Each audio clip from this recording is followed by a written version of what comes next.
Povestea începe cu copiii care folosesc zilnic calculatorul și internetul. Mulți dintre ei nu știu la ce pericole se pot expune dacă nu sunt supravegheați și îndrumați corespunzător. Așa că m-am decis să organizez un curs IT pentru mămicile cu copii minori.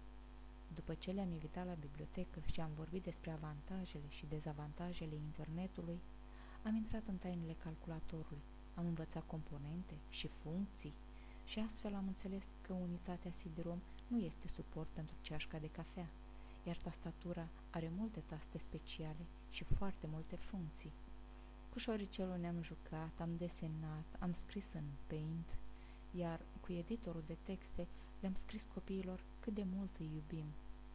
Cu Google am navigat pe internet, am căutat și le-am descărcat câte o floare, pe care le-am trimis-o apoi pe adresele de Yahoo Mail. Am comunicat cu unii dintre ei pe Messenger, iar cu alții pe Skype. Le-am cerut prietenie pe Facebook și imediat ne-au dăruit-o. Ne-am creat împreună adrese de Gmail și le-am folosit pentru a crea blogul mămicilor dornice să-și supravegheze copiii. Am căutat și descărcat de pe internet programe de control parental și am înțeles avantajele și necesitatea instalării acestora.